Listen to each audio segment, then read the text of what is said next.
Okay. So welcome to another edition of the AAAC Seminar Series, the first in 2023. Yes. I'm Lola Canemero, your host, and today I'm really delighted to welcome Roz Picard. Roz Picard, who is going to to talk about lots of things. 25 years of affective computing, celebrating the 25th anniversary of the publication of the book that gave the name to our field. And since then, we've had a conference, this association, journal. So welcome, Roz. She doesn't need an introduction, but I'm going to, just read a little bit about her. So she's professor at the MIT Media Lab, and she's the director and founder of the Affective Computing Research Group, and also founding faculty chair of MIT's Mind, Hand, and Heart initiative. She also co-founded Affectiva, that provides emotional AI technology, and also Empatica, that creates sensors and analytics to improve health. She holds a bachelor's degree in electrical engineering and from Georgia Tech, and a master's and doctorate degrees in electrical engineering, computer science from MIT. She started her career at AT&T Bell Labs, designing VLSI chips for digital signal processing. She also became very well known in that area. Then in 1991, she joined the MIT Media Lab as faculty. She kept working a bit on mathematical models for content-based retrieval for images, and search and annotation in digital video. And then she started working on affective computing. So she has authored over 350 articles and chapters and books, and given over 150 keynotes, and she's also very active, a very active inventor, and has a number of patents. So, thank you very much for accepting our invitation. That's a pleasure. Thanks for organizing this. Really, the pleasure is ours. So let's then start talking about your book. And my first question would be, what motivated you to write the Affective Computing book? And do you think that was, when you did it, that was a particularly good time to do so? Yeah, it's there's a long story, but I'll give the very short one here. I was working on perception, computer vision and perception, human perception, and computational models of it. And not wanting to work on emotion, I kept bumping into how important it was learning about how the brain worked. And when I realized how important it was, and that it was emotion, and I was a woman in engineering where there were very few women, I thought, this is going to kill my career. I should not touch this. So I tried to get a bunch of guys to work on it. I went around like, hey, look at this cool thing, how important this is. Why don't you work on this? And nobody would touch it. And the more I learned about it, the more I thought, so this is really important. It's important for every problem we were trying to solve in AI, not just perception, decision-making, action selection, interacting with people, all kinds of things. And so I thought somebody needs to say this. So I put together a thought piece, a paper on it, like a tech report. I sent it to a journal that I thought would publish thought pieces. And it got rejected with the most embarrassing reviews I've ever had in my whole life. Okay. I had worked really hard to make it engaging, and they said it read like a flight, like a airline magazine or something. So I was kind of mad. I was frustrated. I thought, how am I ever going to get this published? I have to get a lot of data, do usual machine learning pattern recognition. That's going to take a long time. I don't even know what to measure. So the Media Lab grew out of the School of Architecture. Nicholas Negroponte had started the Architecture Machine Group. So we have this weird heritage of growing out of a school where people write books. And the dean was putting out a book a year, and they actually respected books. Whereas I came out of engineering where I didn't know anybody, well, unless you were writing a textbook, right? With signal processing textbook. So I thought, well, okay, I can, I could try writing a book about this. So that's why affective computing became a book when it did. Really, before there was anything like a field to write about, which is unusual, I'm told. Usually people like grow the field and then write the book. So this was a bit backwards. Cut the opposite. Yeah. No, I remember that technical report actually, and I still give it to my students. So I think it's so it's most read rejected paper. Yeah, quite possibly. I was going to ask you about the process and the timing, but I think you already answered that a little bit. So it was initially a report, but how long did it take you to, from the moment you decided to write about it to the publication? Yeah, good question. I think it was around 1990. Well, it was late 94 when I was learning about synesthesia and inviting Richard Saitowick to come and talk about it, and learning about thus the limbic parts of the brain, the older parts of the brain that were involved in emotion, memory, and attention, those three things. And I thought, well, memory and attention are important, right? I kept trying to ignore emotion. And unfortunately, the more I learned about it, the more I thought, oh, holy cow, emotion's really important. So starting in 95, I started really, trying to figure out how to talk about emotion, and giving my first 2 public talks on it, which was terrifying. I don't think I've ever had my skin conductance as high as my first talks on affective computing, figuring I was just going to be laughed off stage or, written off totally for not being a serious researcher. And then, I survived those and survived a few other things, and then gradually started to put together the book, which came out in 97. 97.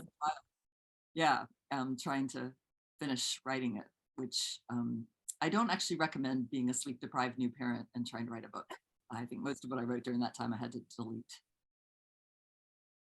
Yeah, well, I think it took a lot of courage at the time to to work on emotion to begin with, as you mentioned.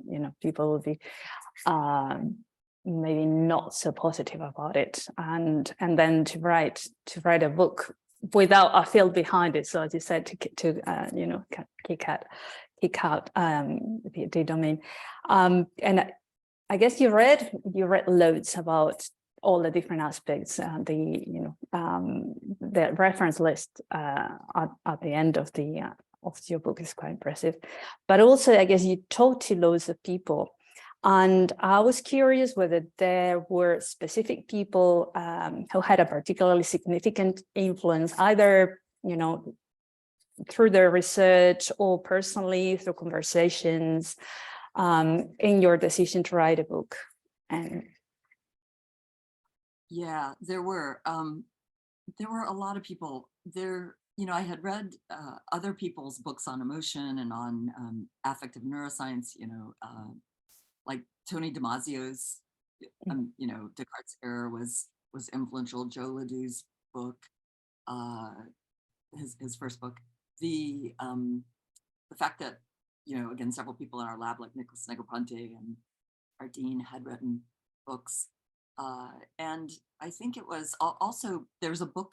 It's funny, this generation may not know the movie 2001 Hal's Legacy, but for a lot of my life in the future, not so long ago.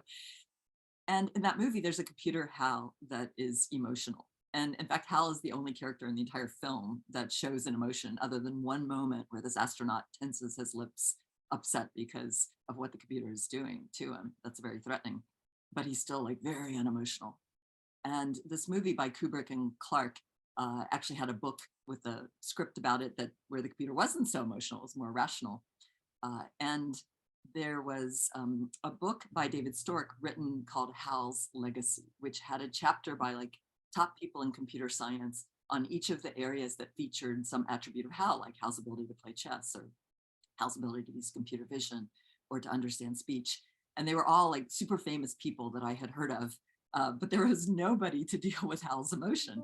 And when David said that I was thinking about that, because his boss at RICO had funded some of my classic pattern recognition research, then I got, suddenly added to this very illustrious list of people to write the chapter on Hal's emotion. And I realized in writing a chapter for that book that I could write a lot of chapters about this. And in fact, later I went to the same MIT Press editor who published that book and did the contract for Affective Computing. Mm-hmm.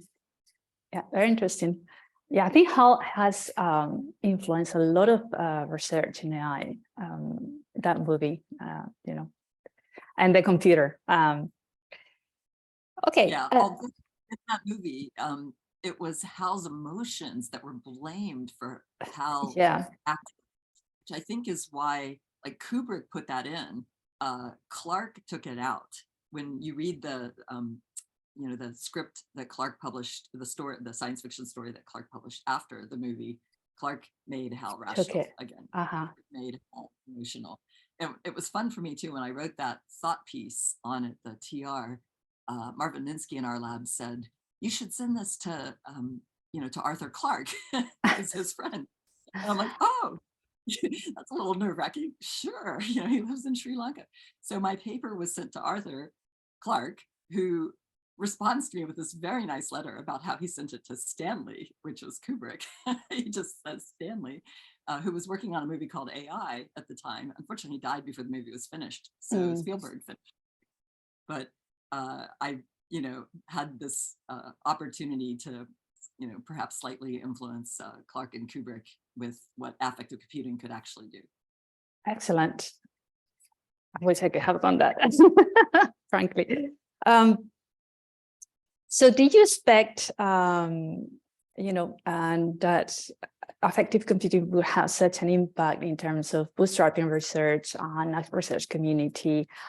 And if you had any dreams when you wrote this book, do you think they have been fulfilled? Well, when I wrote it again, my thought was, I don't want to be associated with emotion. This is going to kill my career. I just want to convince people this is an important area to work on, and hopefully some of them will work on it. Right. So in the sense of achieving that goal, it's been more than fulfilled. In fact, I actually wound up getting quite interested and feeling like we need to prove that this is really valuable and doable, because a lot of people are like, you can't do that. Like the funding people and NSF were like, I don't believe we can do this. It's impossible. We had proposals we'd submit where they're like, this is crazy. It's impossible. You just can't do this. So then when somebody says that, then I have to do it. Right? So I pushed through, and the Media Lab one is such a wonderful place. They are so welcoming and accepting and saying, like, the crazier the idea, the better. Let me contrast that when I went to CVPR, Computer Vision Pattern Recognition, one of my main conferences, where I had presented lots of machine learning work, pattern recognition, image modeling, image classification. And I remember at one conference where I went to, hearing this researcher, 20 feet away, saying to another researcher, pointing at me, going, she used to do respectable work. Right? It's just like exactly what I feared, right? People were going to say, she used to do respectful work, but now she does this emotion stuff. Like, let's stay far from her.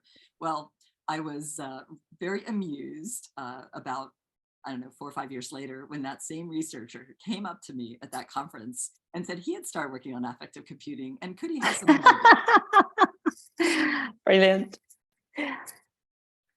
Yeah. I guess, many people were very negative about the field initially.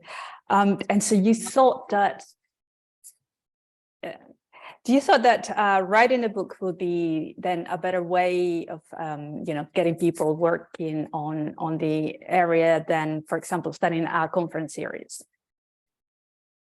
Yeah, I think all the amazing folks who started to organize ACII and workshops and conferences on it, we wouldn't have what we have today without them and their effort. And I'm, incredibly grateful. What was the reality at the time, though, is I could maybe find enough people to fit around my kitchen table who are willing to actually engage in it in the beginning. So it's a lot of work to put on a conference. I was successfully putting on conferences for things like content-based retrieval of images at the time, and we would have hundreds of people, for 12 slots. But, I wasn't going to get people to submit papers on this early on, not like really great quality papers. People didn't even really know what to measure. And computer vision, signal processing and all were still really limited back then. I mean, when we first even digitized a couple episodes of a popular TV show to do computer vision recognition of characters, this was the Seinfeld show, we discovered that Unix had a maximum file size and we exceeded it. You know, we didn't, I mean, really discover it. I mean, Unix people knew it, but we didn't know it until we exceeded it. So there were a lot of limitations in the computation that made it hard to get going with the kind of data we needed to really move things forward. And you know, you had done loads of work on around recognition and and also expression. So well, you divided the field into you added like kind of also the synthesis of emotions. So you divided the field basically in three broad categories of recognizing, expressing, and having emotions. Do you think that the research that is done nowadays fits into those categories, or will you need to add more nowadays? Yeah, it's interesting to read this question to see how it's perceived, because I actually went back and looked at my book when you told me you were going to ask me this, because I don't like to read things. Into those categories. In my mind, I used those categories because when I was trying to write about giving machines emotional intelligence, and I looked at how emotional intelligence was being defined for people, which was a big new area at the time for people, they divided it into, you know, your ability to recognize somebody else's emotions, your ability to recognize your own emotions, your ability to handle other people's emotions, your ability to appropriately express emotion. And so I looked at that and thought, okay, what if that applies to computer? You know, computers don't actually have emotions, but we could simulate a lot of mechanisms, and that could be useful in a whole bunch of areas. Computers can certainly appear to have emotions and display them. They can certainly, you know, I mean, it was a question that NSF didn't think could be done at the time. Could a computer start to infer what you might be experiencing as an emotion, you know, in something better than random? And so these were open questions, and I use that to structure the aspects of emotional intelligence. However, I defined affective computing broader than that. I defined it in a way that I don't hear other people describing very often these days. I defined it as computing that relates to, arises from, or deliberately influences emotion. And that's broader than just giving machines a checklist of skills of emotional intelligence. So to answer your question, one of the things that is outside those categories is the ability for computers to just help measure and communicate and enhance human understanding of emotion.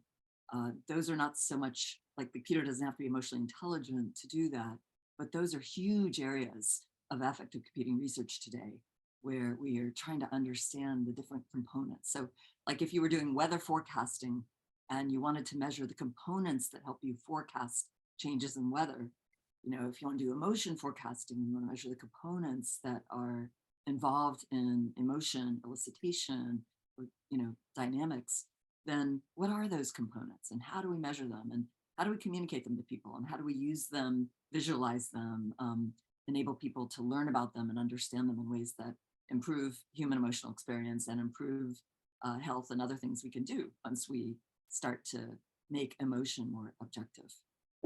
Yeah, so maybe it's been, you know, other people in the field who actually took those three easy kind of categories to sort of organize, you know, sessions and conferences, et cetera. Also, because it kind of relates a bit to maybe what people in psychology have been, the way people in psychology have been kind of dividing work on emotions, like you know, perception, central processing, and expression. So maybe that's why it sticks in people's minds.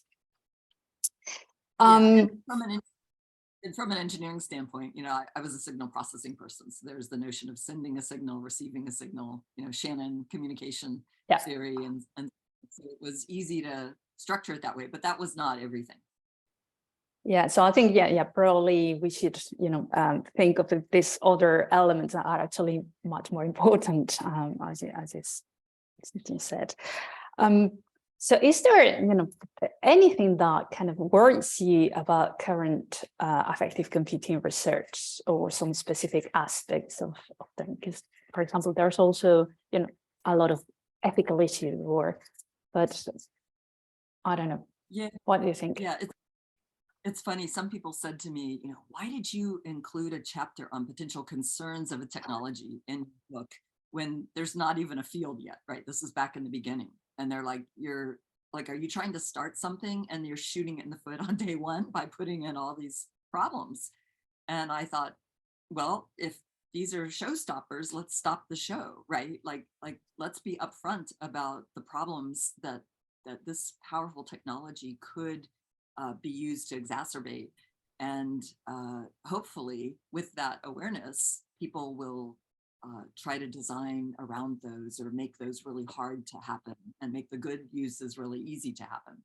Because we all know technology is not just purely neutral, right? It has these to be used for huge harm or huge good. So we are, so I put in a chapter called Potential Concerns, and unfortunately, some of them are happening. My biggest concern is not like AI taking over the world or something like that, which I think is a bit silly. People are going to control the AI, and like no technology lasts that long, right? They all break. They mutate and they break.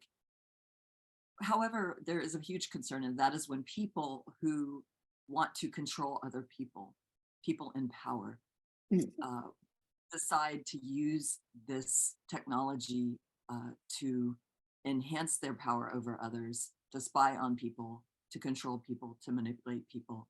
And I think that's actually a very real concern. It's happening in at least one very large country right now.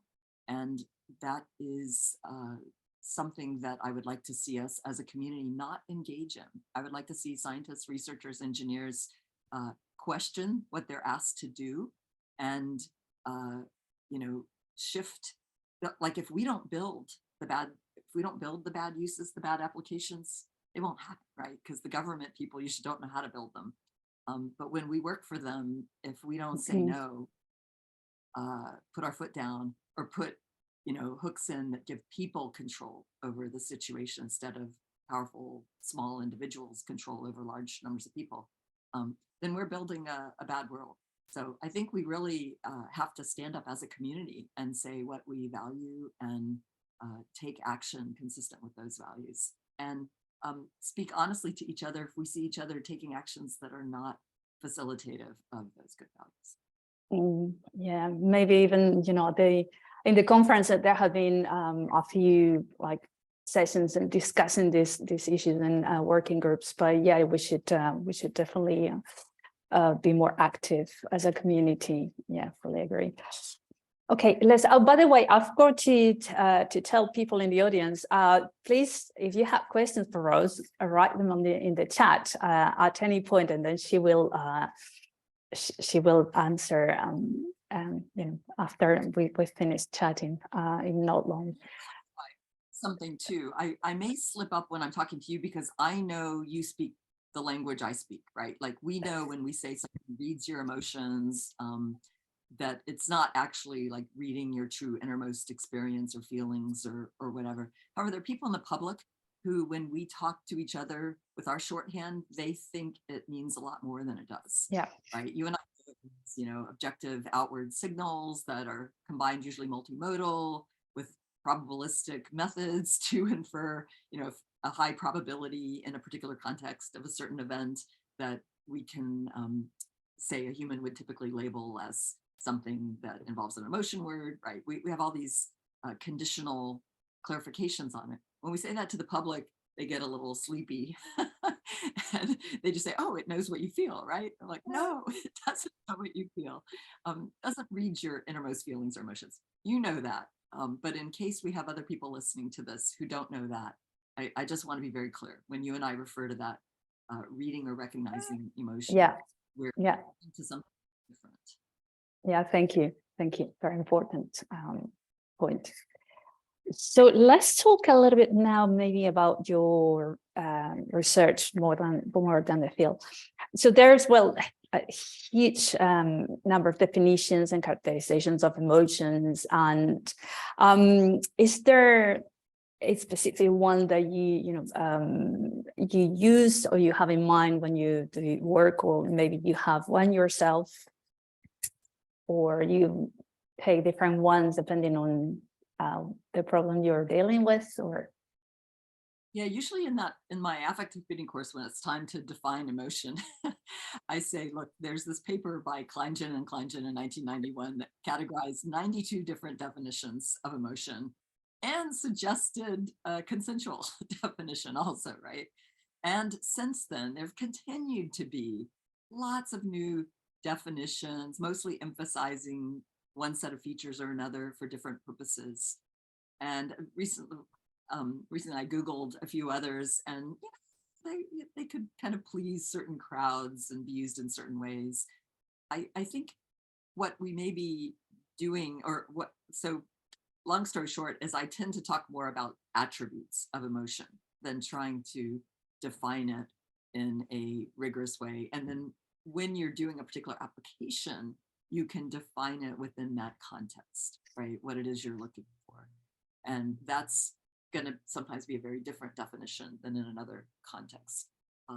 I think of it like, I think we have a lot to learn from physicists who, recognize that whether you're dealing with, and meteorologists actually, lots of different people who deal with complex phenomenon.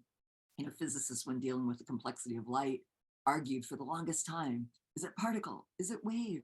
Well, in this way, it's like a wave. In this way, it's like a particle. And wonderfully, that community unifies and builds a kind of a representation that allows it to have duality, right? It can behave like both. And similarly, they build unified field theories, that a unified field theory, to try to bring together lots of different phenomena.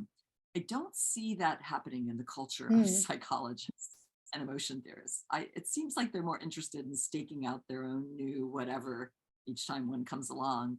And some of them even confess this to me. Like, well, your theory seems to disagree with this one, and why don't we unify them? And, a very respected one once said to me, well, I have to defend this camp. And I thought, wow, this is a different world than engineering. In engineering, but we're trying to defend a camp, right? We're trying to work together. We share data, we share code. We're trying to move forward things. And I liken it to the psychologists are like people standing around the base of Mount Everest, picking up rocks and saying, is this one a piece of Everest? No, that one's not a piece of Everest because it doesn't have this attribute. This one's a piece of Everest because it has this attribute. Meanwhile, we engineers are like, let's climb Everest. We know how to do that. We don't have to argue about which way to go to climb. Well, we might argue path to take, but we know how to achieve a function, how to achieve a purpose, how to get up it, even if we don't know if this particular rock is a piece of it or not. So I've gotten a little tired of quibbling about, the wording of this definition or that. And I've gotten more interested in let's move it forward. Let's move forward what's useful and get busy using the power of this technology to improve people's lives.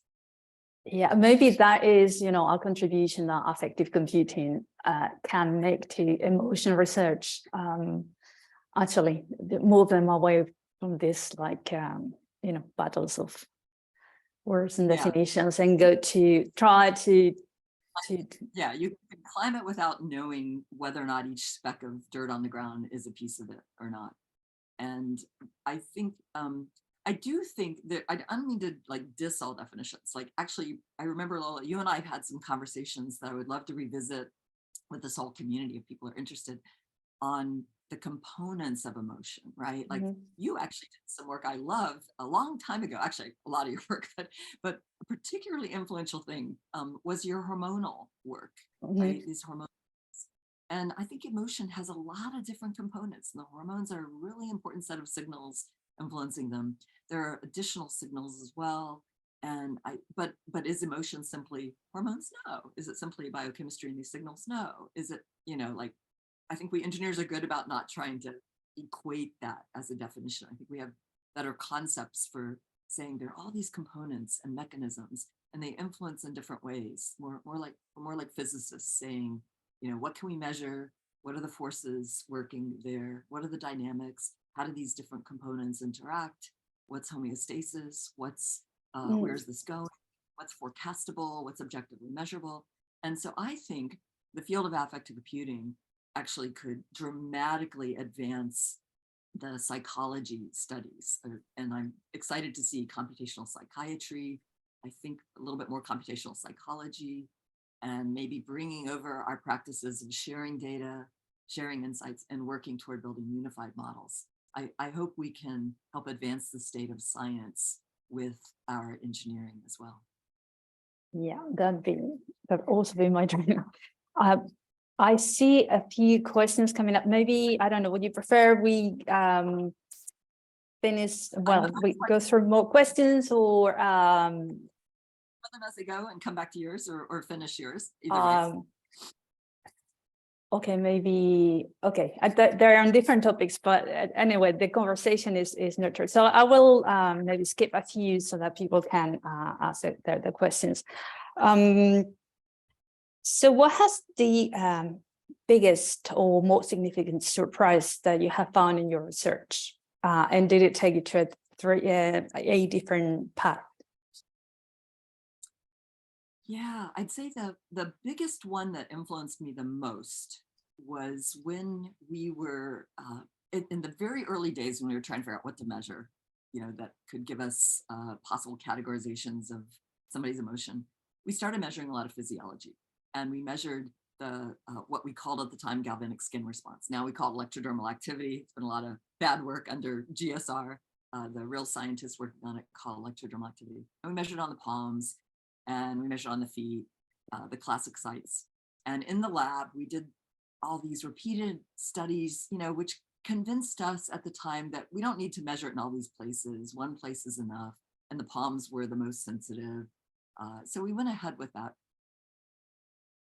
Later, we had built a device that works on the palms, and we had done a big event at MIT. The device lit up with the audience's skin conductance glowing, which was kind of fun when you're on stage blinded by the spotlight and you can't see how your audience is responding.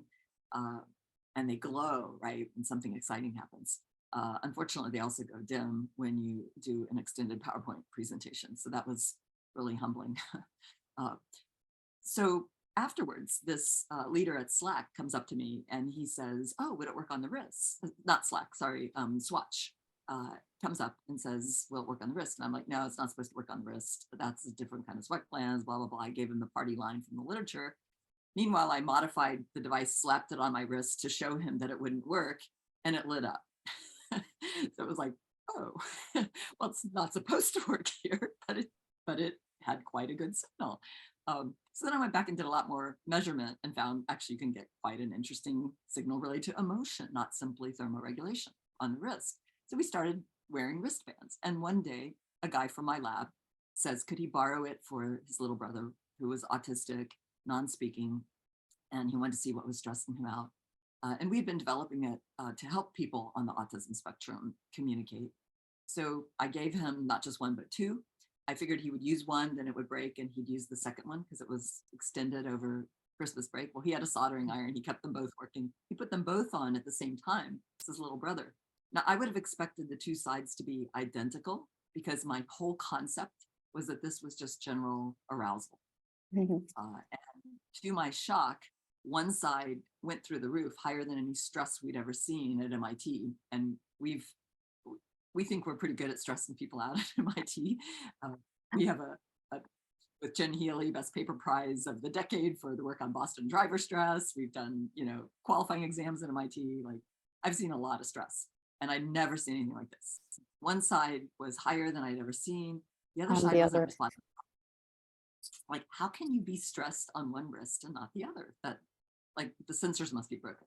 So as an electrical engineer, I tried debugging them. I couldn't come up with any explanation that fit what I was seeing in the data.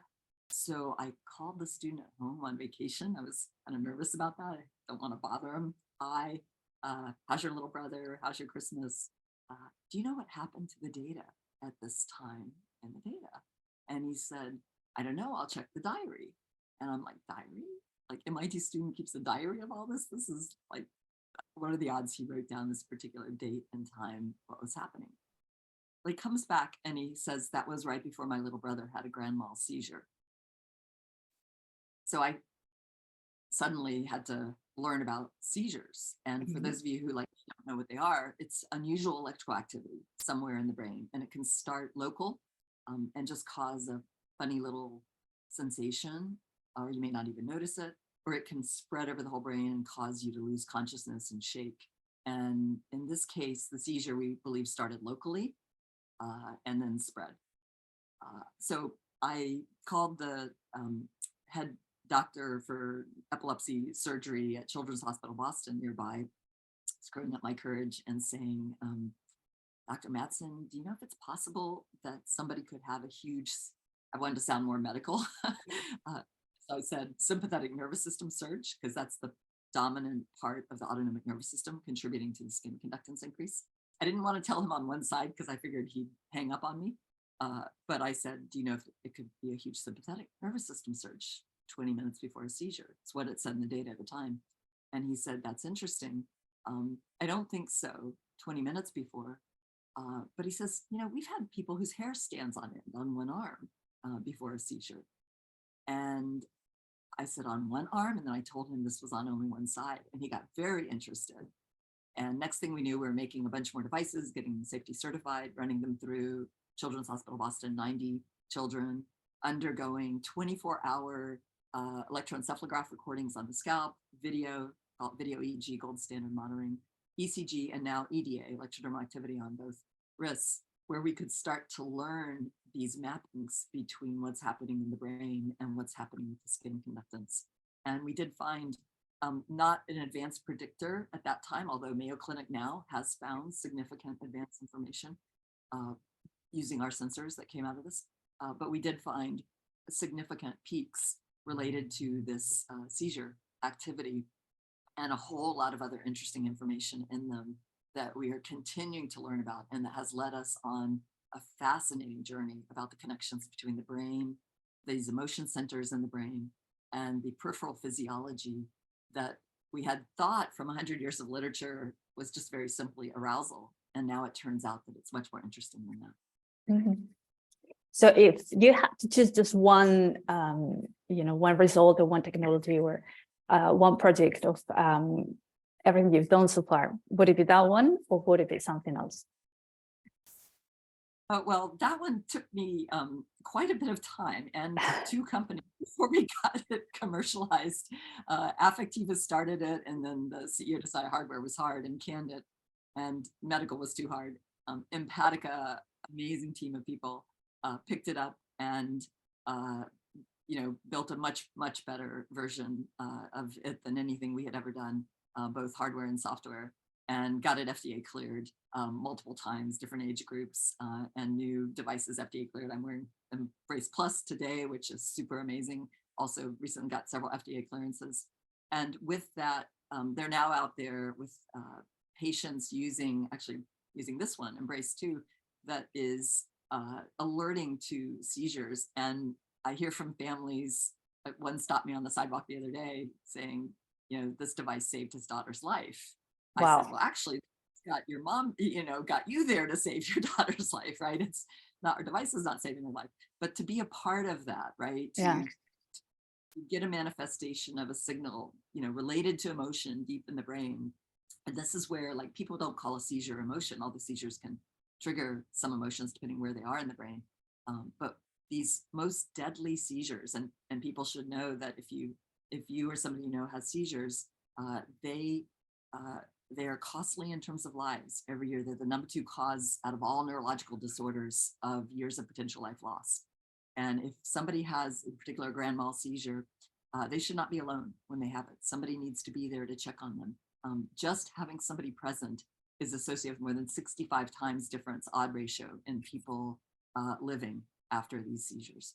So our device alerts when you have one, calls people on your list. Hopefully all of us would be willing to sign up to be on somebody's list to be called and be there just to check on you, make sure you're okay if you have a seizure. Yeah, so that's a great example of, a really good use of technology. People tend to be afraid of technology, but it can also be save lives. Okay, quick another question. I'm just going to maybe ask you 3 more, and then we go with the audience. If a time machine could take you, with the knowledge that you have now and the experience, take you back to the mid-90s, will you do the same research, or would anything be different, and what? Yeah, interesting question. I hope I would, because it's been such a wonderful journey. But you know, I think if I had known, I'm kind of glad I didn't know then what I know now. So for example, I really thought I wanted to be a physicist. I loved physics. I took all my electives in nuclear astrophysics and stellar evolution. In fact, even in my PhD, I used statistical physics models. And I didn't choose the physics major at Georgia Tech, where I did my undergrad, because I was told that if you study physics, you can only be a teacher. Here I am, a teacher, right? Like, I had no idea. I thought I needed to get a real job to pay off my college education. So having, paying my way through school, I thought, oh dear, I can't afford to be a teacher. I'm going to need to get a real job. So I didn't major in physics, because I thought engineering would allow me to get a real job with a real salary. I had no idea what you could do with a PhD, or what fun it could be to be a researcher or a college professor. We didn't have undergrad research then. I just, took 6 grueling EE courses every semester and every quarter back then. Just loved the challenge. Mm-hmm. Talking about challenges, you're organizing AAAC 2023. Yes. And that, I think that is your first AAAC as the main chair, am I wrong?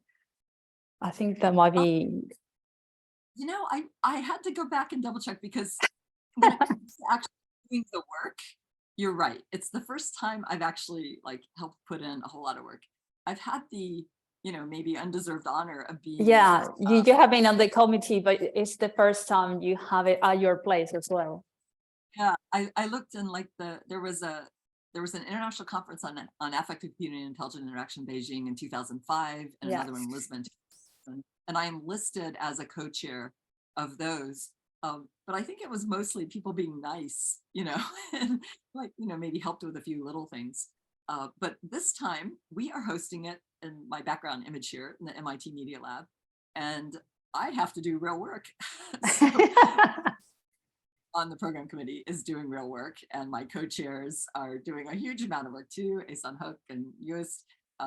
So we are, it takes a village, takes a team. And I have been so impressed with the people who've put together these conferences. Now I'm kind of paying my dues a little bit more, and, even more appreciative of all the work people have done. So I hope people will join us at the MIT Media Lab. It's the birthplace of affective computing. It's an amazing community. It's a wild and crazy, interesting place to walk around and see things. A lot of the work is it's happening every moment, and it's all these glass walls. You can see what's happening, and we're going to have it right in the lab. We're going to have it in our huge function space. We're going to have breakouts and other things in all the spaces we usually, do our own work. So I think it's going to be very special. Yep, definitely be there. Okay, last, but 2 very good one. So your advice to young people starting research in affective computing now would be? Yeah, well, I think it's an amazing field to go into. One of the things I love about the field is it has room for a lot of different important perspectives to come together and really move forward things that improve people's lives. It's the one conference where you can both go deep in the engineering and the psychology. We welcome artists, we welcome psychiatrists, we welcome doctors, we welcome scientists and engineers from lots of different fields, which I think brings the richest kind of perspective. Actually, that's a very Media Lab-ish thing, right? That community has embraced lots of different perspectives. So it doesn't limit you when you're in a traditional department and you kind of have to pick this one narrow area and just think that way. You really can go deep in an area and yet impact lives and touch on lots of different topics. So I think it's a wonderful community for young people to join. Yeah, fully agree. And the very last one, tempted to write affective computing too. From time to time, yeah, I think there's several drafts here and there. And then what happens is I get really interested in a research project, and I would rather write the peer-reviewed scientific article on, something that really moves things forward. So, it could still happen, but I think I get more excited seeing, the rapidly moving research and things that are happening. Like, we're doing a lot of stuff in digital mental health now, and it's so, I think it's such an important area to bring affective computing to, and there's real hard problems to be solved there.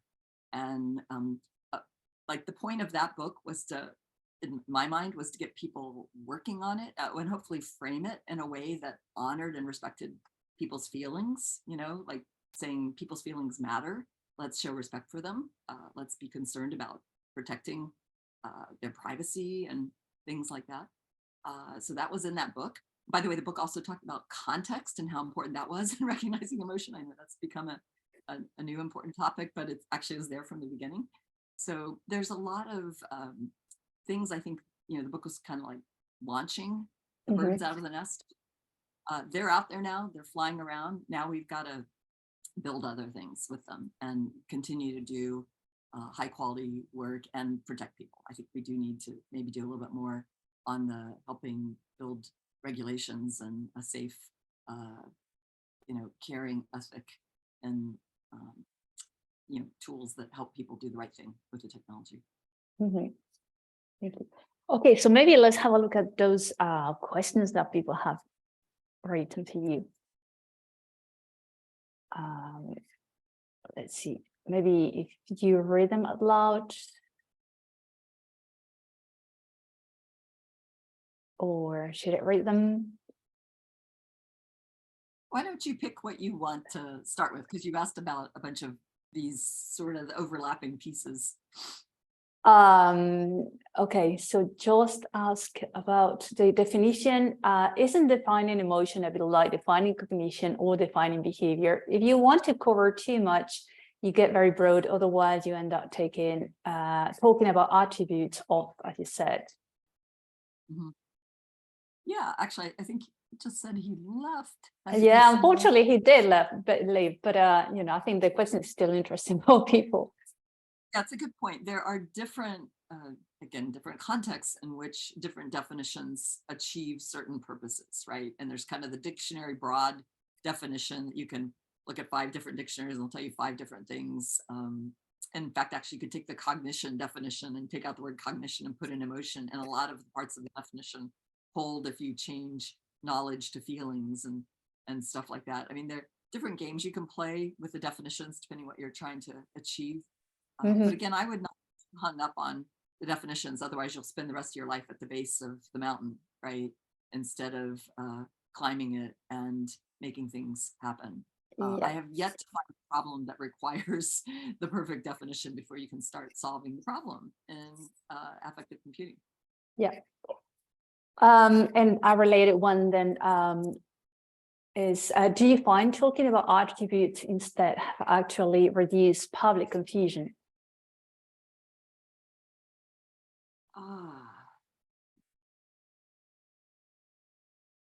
Reduce public confusion.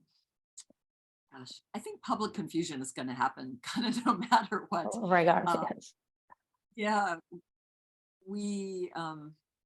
I think we need to be very careful about what we say, but when we do, our sentences get very long and the public kind of closes their attention span.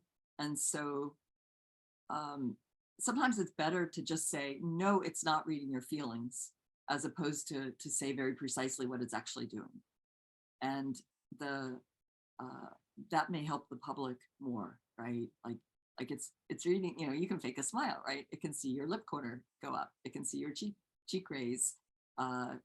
People know we can fake smiles. We know we can poker face. We know we can control facial expressions.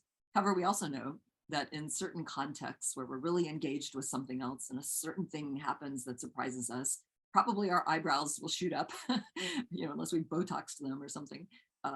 And that moment associated with that context may mean surprise or openness or, some other, possibly affective state lurking beneath that, right? And we all know there's a little uncertainty around this.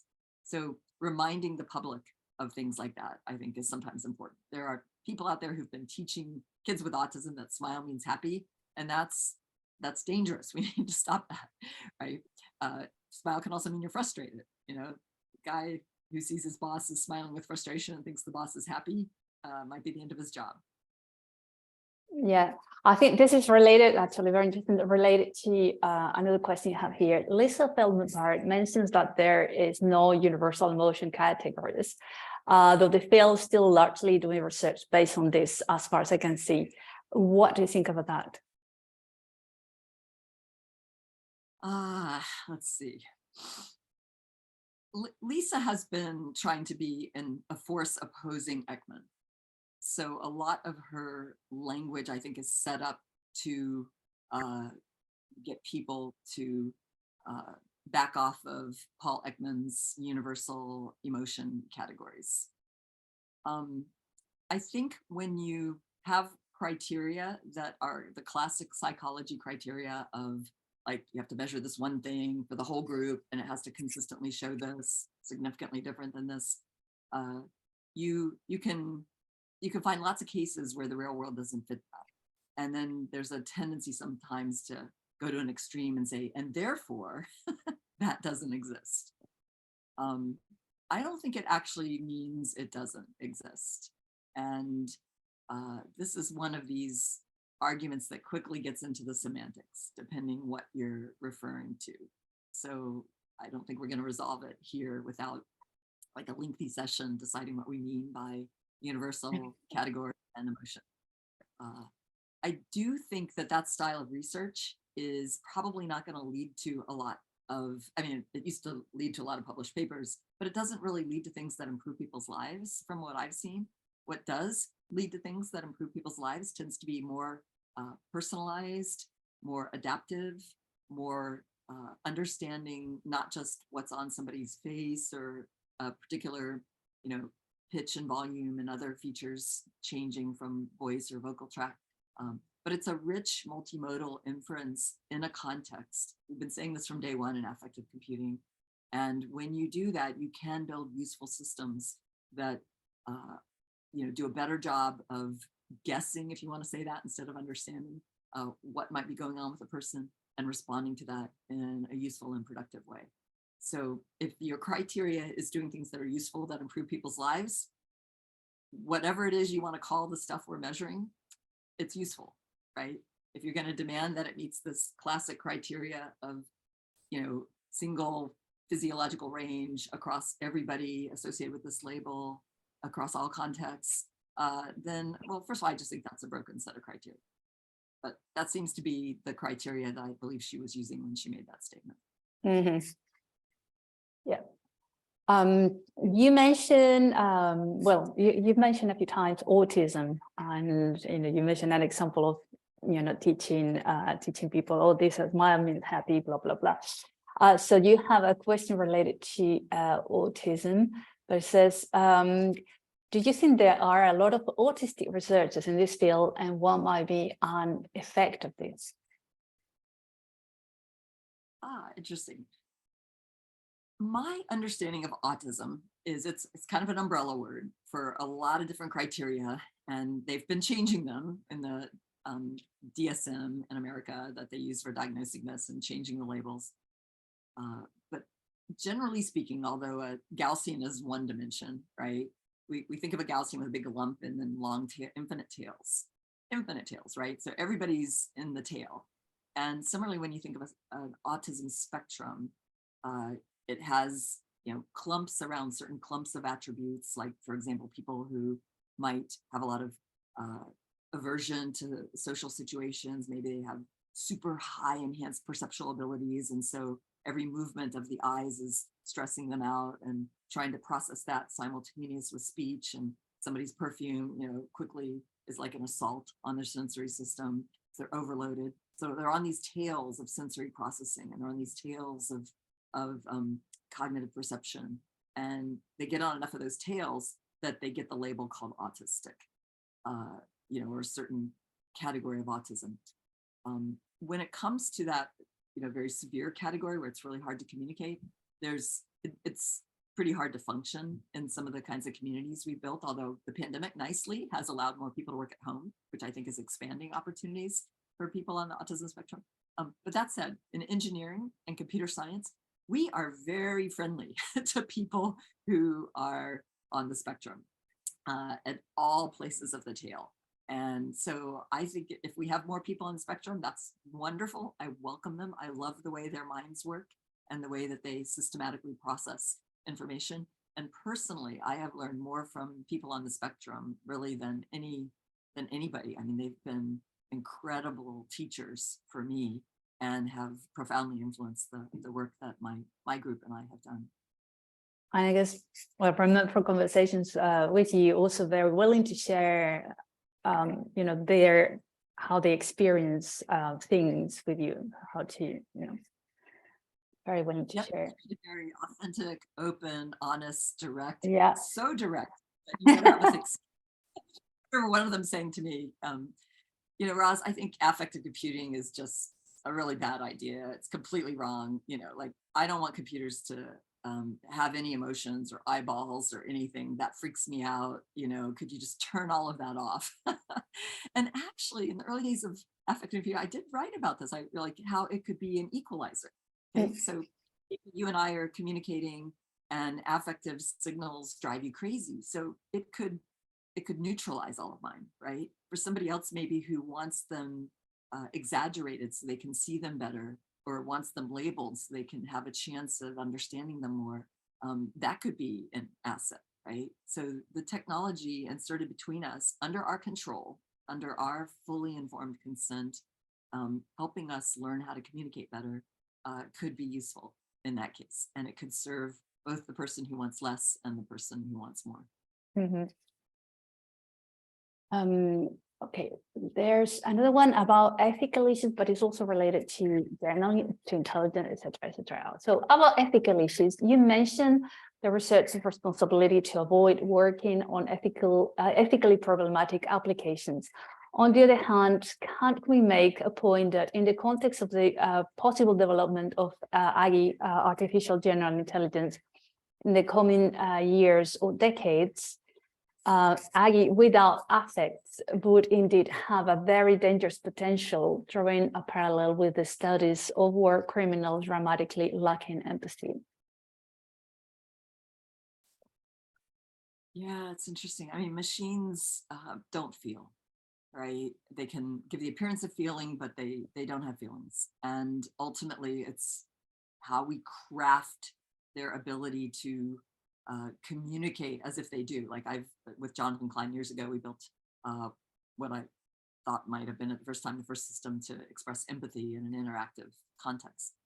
And that, that can be used in a useful way. It can also be used in a deceptive way. And it can be used in a way to woo somebody to be attracted to and like the system more, much like a con artist might manipulate somebody to trust them and believe in them, and then they take your money, right? So we do have to worry about things like this.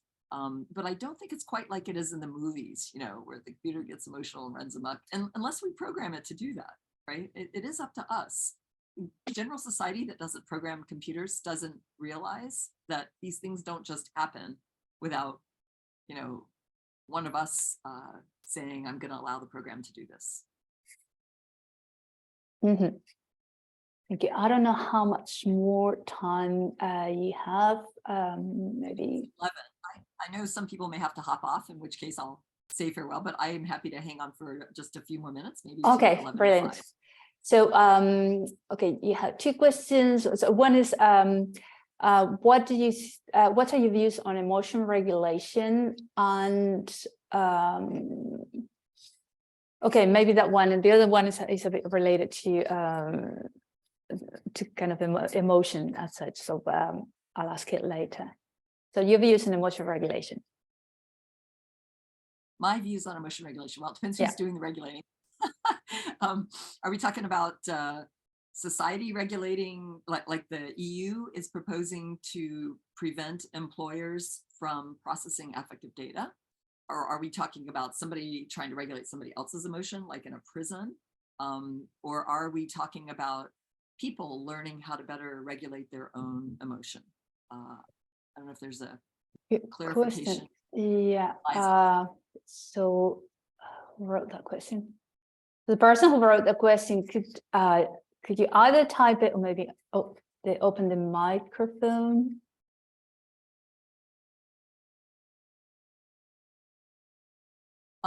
I can, let me just, while we're waiting to see if they want to try it. Oh, hi. I'm in favor of society regulating it. I'm in favor of helping individuals regulate it. I'm very concerned when other people try to regulate somebody's emotions. There are a couple cases where I think that's ethically okay, like helping a child who's losing control learn how to regulate their own emotions. But I prefer it as helping an individual gain that skill and not as somebody else regulating your emotions, which can be very dangerous and scary. Mm-hmm. The other question related to kind of emotion components. Let me see. If I can find it. What is the difference between the coordination of all components in emotional versus non-emotional reaction? That's Branka.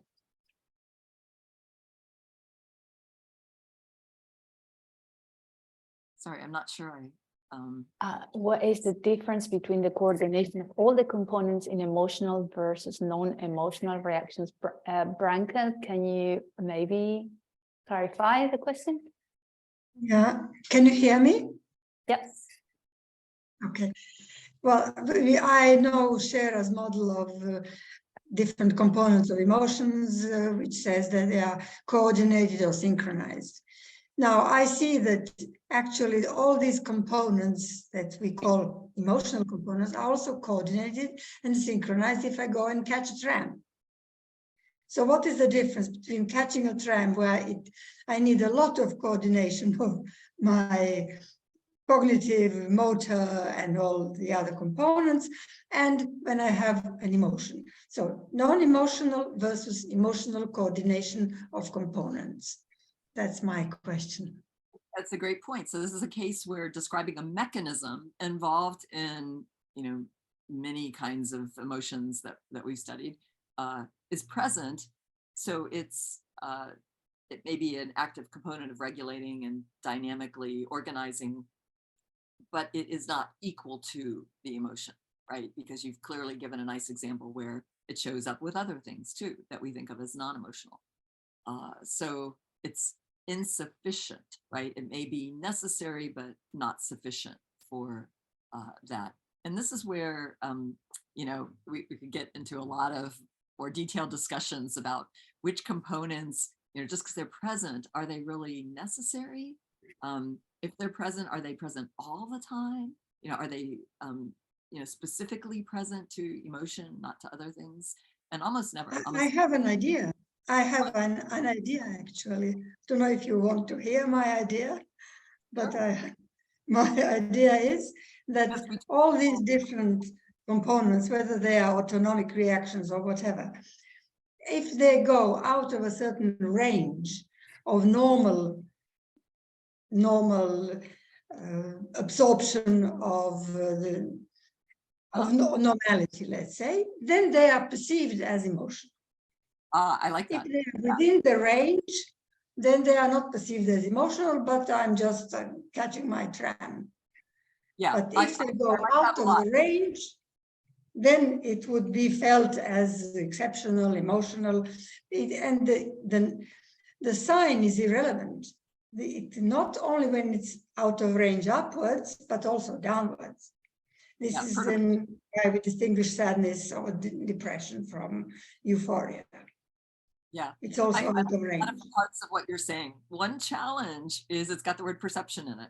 And we also work with people who are alexithymic, who may be having the changes associated with emotion they are unaware of them, or they are aware of them but don't know that they're emotion, or they're unaware of them, or they're aware of them, they know their emotion, but they don't know how to label the emotion. There are all these different,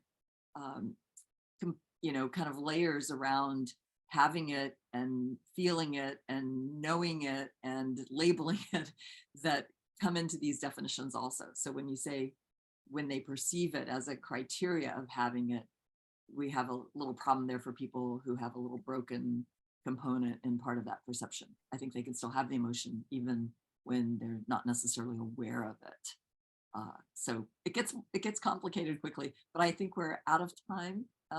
Yeah, but I've been this, Lola. Thank you. Thank you very much for for sharing this field with us, basically, and your thoughts about it.